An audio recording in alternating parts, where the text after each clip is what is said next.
अभी आपको हम खबर दें, एक सियासी जमात की इतवार को हड़ताल की कॉल महज अयारी थी।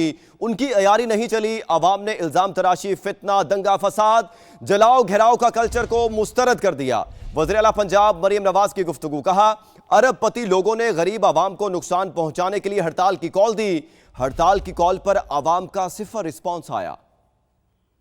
टेस्ट की कॉल आई थी। इतवार के दिन कॉल देने का मकसद भी यही है कि उनको पता है कि इतवार के दिन वैसे ही बाजार दुकानें बंद होती हैं। अगर वो नाकाम भी हो गई तो हम कहेंगे देखो बाजार बंद है। उनकी जो अय्यारी है वो चली नहीं। पंजाब में ज़ीरो हड़ताल थी, ज़ीरो हड़ताल, ज़ीरो शटर डाउन, ज़ीरो पहिया जाम। आवाम ने जो शटर डाउन पे क्रैक डाउन किया है ना, इसकी शायद मिसाल नहीं मिलती। इल्ज़ाम तराशी, बोतान तराशी, आवाज़ें कसना, घेराओ जलाओ, फितना, दंगा फसाद का जो एक कल्चर था उसको लोगों ने मुस्तरद किया, बल्कि अवाम ने पलट के देखा भी नहीं। अरबपतियों की जो कॉल थी गरीब अवाम को नुकसान पहुंचाने की, मुझे खुशी है कि अवाम ने न सिर्फ ये कि उसको रिजेक्ट किया बल्कि उसको पलट के देखा भी।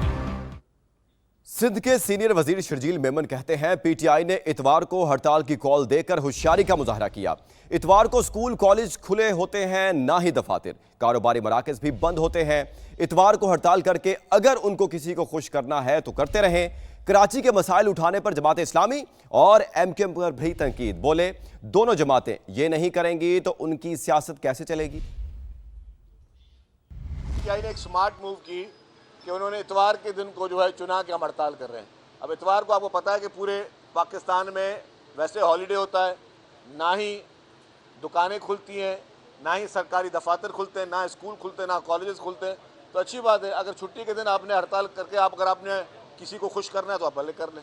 यहाँ पे दो जमातें ऐसी हैं जिनकी जो सियासत डिपेंड करती है वो कराची में बुरा भला बोलने से, तनकीद करने से और हर छोटी चीज़ को बड़ा इशू करके पेश करने से, चाहे जमात इस्लामी हो या हमने कभी कभी देखते हैं कि एमक्यूएम भी उसमें शामिल हो जाती है। ये कोशिश, क्योंकि अगर ये मुखालफत यहाँ पे नहीं करेंगे, अगर ये यहाँ पे इस तरीके पे हर चीज़ पे तनकीद नहीं करेंगे, उनकी सियासत क्या चलेगी। लाहौर से आपको खबर दें, लाहौर भाटी गेट में मैन होल में गिरने से मां बेटी की हलाकत का केस। अदालत ने गिरफ्तार 5 मुल्जिमान को सुलह की बुनियाद पर रिहा करने का हुक्म दे दिया है। तफसीलात जानते हैं नुमाइंदा समा अरशद अली से। जी अरशद, क्या फैसला दिया है अदालत ने, बताइएगा।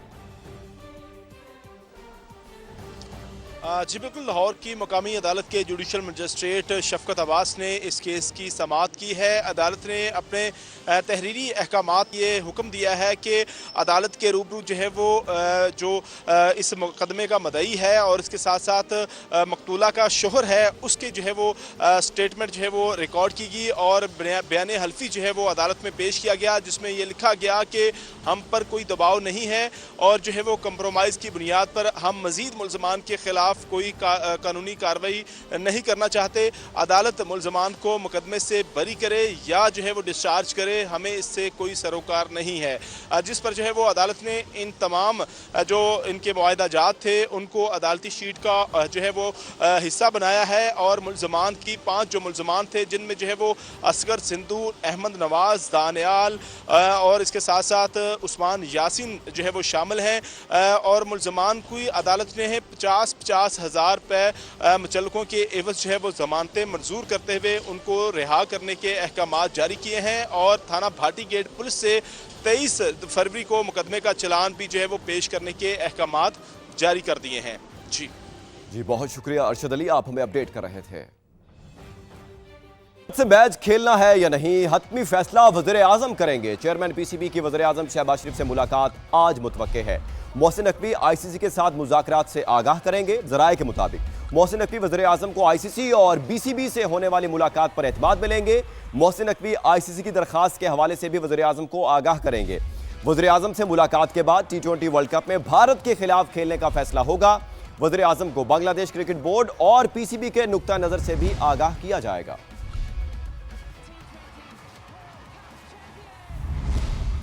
अभी आपको बताएं कि पाकिस्तान और बांग्लादेश बोर्ड ने आईसीसी के सामने शराइत रख दी हैं।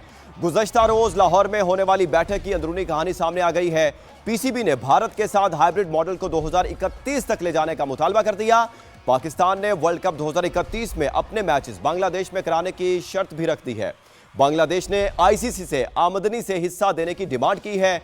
बीसीबी की तरफ से यह भी मुतालबा किया गया कि आईसीसी जमानत दे के भारतीय टीम एफटीपी के तहत रवां साल सितंबर में बांग्लादेश का दौरा करेगा। मीटिंग में chairman PCB Mohsin Naqvi, Bangladesh board के सदर अमीरुल इस्लाम और आईसीसी के डिप्टी चेयरमैन इमरान ख्वाजा शरीक हुए थे। पीसीबी ने वाजे किया कि बांग्लादेश को राजी करें, पाकिस्तान भी राजी हो जाएगा।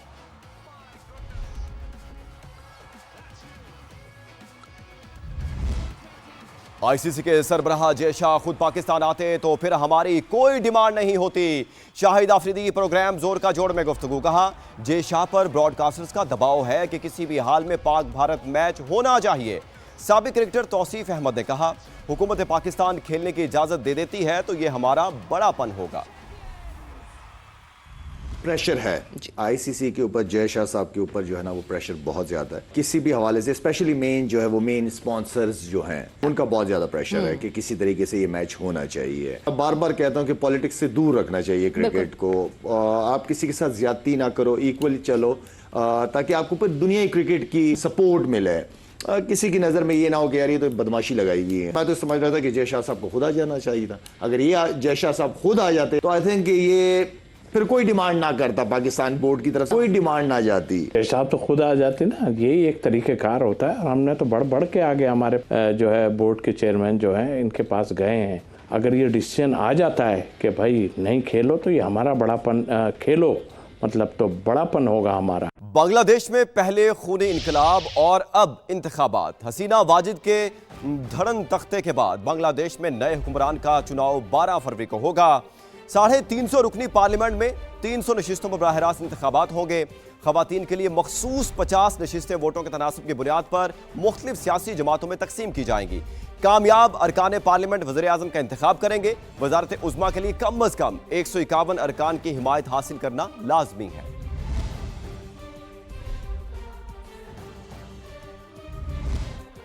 टीम समा ढाका में मौजूद। बांग्लादेश की इलेक्शन मुहिम की लम्हा बालम्हा कवरेज जारी है। इस वक्त नुमाइंदा समा सुमेरा खान जमात इस्लामी के पोलिंग कैंप में मौजूद हैं। उनसे ताज़ा तरीन सूरत हाल जानते हैं। जी सुमेरा, कैसा माहौल है, बताइए। बांग्लादेश के 13वें पार्लियामेंट्री इलेक्शंस जो कि जातीय संसद के लिए होने हैं, उसमें 127 मिलियन से ज़्यादा रजिस्टर्ड वोटर्स अपना हक़ राय दही इस्तेमाल करेंगे। मैं इस वक्त ढाका के एक मसरूफ़ तरीन इलाके में मौजूद हूँ और यहाँ पर जमात इस्लामी के कैंप जो उनका इलेक्शन कैंप है, इलेक्शन कैंपेन का, वहाँ मौजूद हूँ। बाकी तफसील आपको गाहे बगाहे देते रहेंगे। यहाँ हमारे साथ कैंप में कुछ लोग मौजूद हैं, उनसे बातचीत करना चाहूँगी कि इलेक्शन से उनकी कितनी होप्स हैं और इस वक्त उनके जहन में क्या ख्यालात हैं, बांग्लादेश के लिए इलेक्शंस कितने ज़रूरी हैं। This is the camp of Jamaat Islami which is a widely popular party of Bangladesh. It is assumed everywhere. What are your hopes from the elections? Because I've heard that 50 plus parties are taking they are taking part in this elections, and it's a huge competition. So what's your view about it? Inshallah, we hope and this election will be win and without any competition. We hope near about 200 seats will be won. Inshallah, match people, they are waiting to vote Daripalla. Situation is like Eid festival. Everyone is waiting for giving their vote. What is your hope from this election? More than 4 crore young voters, they will give their first vote.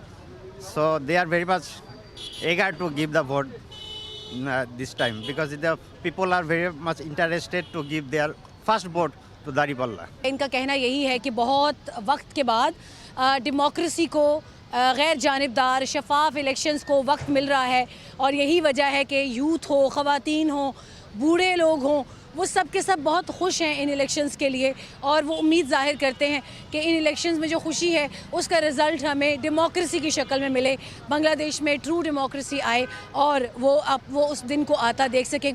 तो जोश और जज्बा आपने देखा इनका।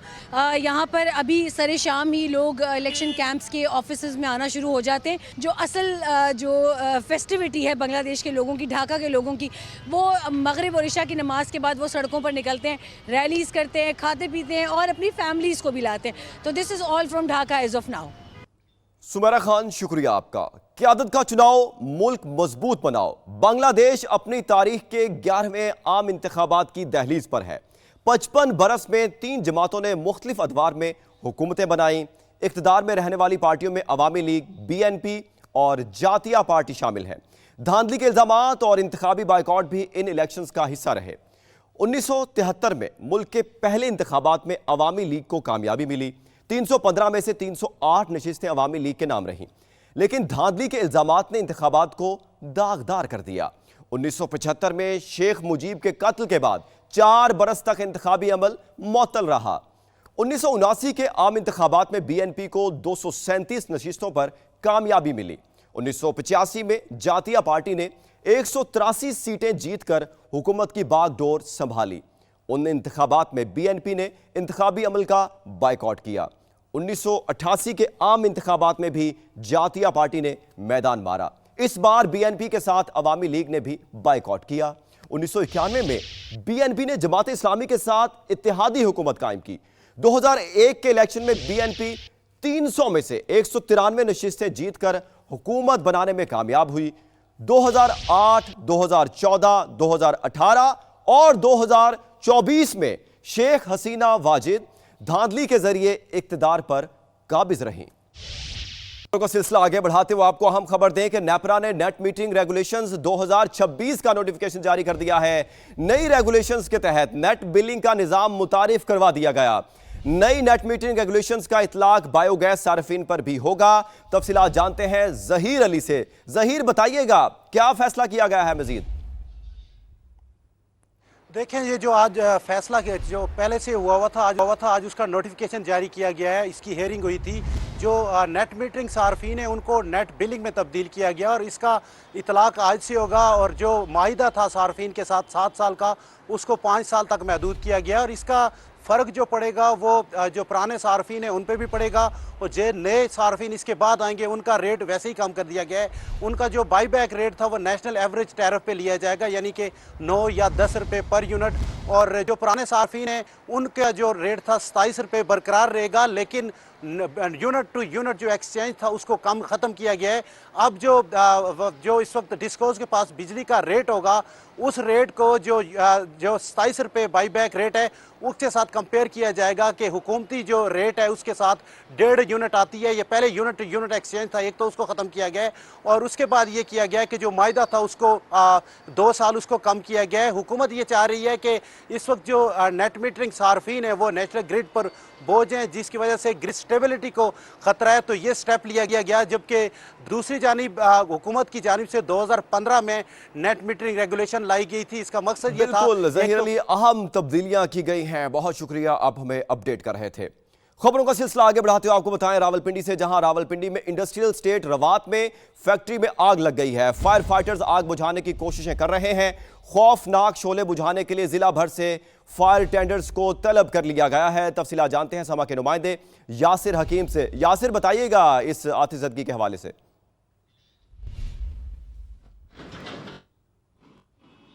देखिए, अब 2 घंटे होने साथ लगे तकरीबन। यासिर हमें बता रहे थे कि रावलपिंडी में इंडस्ट्रियल स्टेट रवात में फैक्ट्री में आग लग गई है। फायर फाइटर्स आग बुझाने की कोशिशें कर रहे हैं। खौफनाक शोले बुझाने के लिए जिला भर से फायर टेंडर्स को तलब कर लिया गया है। रावलपिंडी में यह वाकया पेश आया है। रावलपिंडी का इलाका है इंडस्ट्रियल स्टेट रवात, जहां पर एक फैक्ट्री में आग लगने का यह वाकया पेश आया है और आग बुझाने की कोशिशें की जा रही हैं। और यह भी बताएं कि पूरे जिले की फायर टेंडर्स वहां पर मौजूद हैं और आग बुझाने में मसरूफ हैं। और इस पर अपडेट ले लेते हैं यासिर से। यासिर, बताइएगा। 2 जी घंटों में जिला भर से जितनी फायर सर्विस थी और जितने फायर फाइटर्स थे उन्हें फौरी तौर पर यहाँ पर पहुंचने की हिदायत की गई है। तमाम निजी फायर फाइटर्स और फायर सर्विस को भी यहाँ पर तलब कर लिया गया है। 2 घंटे से ज्यादा का वक्त हो चुका है, लेकिन ये आग जो है इस पर काबू नहीं पाया जा सका। डिस्ट्रिक्ट इमरजेंसी ऑफिसर, जिले इंतजामिया के अफसरान तमाम के तमाम यहाँ पर पहुंच चुके हैं। इब्तदाई तौर पर यह इतला मौसूल हुई थी कि ये टेक्सटाइल फैक्ट्री है जिसमें आग लगी है और अब ये बताया जा रहा है कि पहले ओपन एरिया से आग शुरू हुई थी जो अब फैक्ट्री की जानब बढ़ गई और फैक्ट्री को इसने अपनी लपेट में ले लिया है। आग के जो शोले वो कई किलोमीटर दूर से और धुएं का बादल देखे जा सकते हैं। जिला भर से तकरीबन 30 के लगभग फायर टेंडर जो है वो यहाँ पर तलब किए गए थे, जो यहाँ पर आग बुझाने में फायर फाइटर्स के साथ जो मसरूफ है। अब तक की इतलात यही है कि तमाम आग जो है उस पर काबू नहीं पाया जा सका। आग बुझाने की कोशिश की जा रही है। यासिर हकीम, शुक्रिया आपका।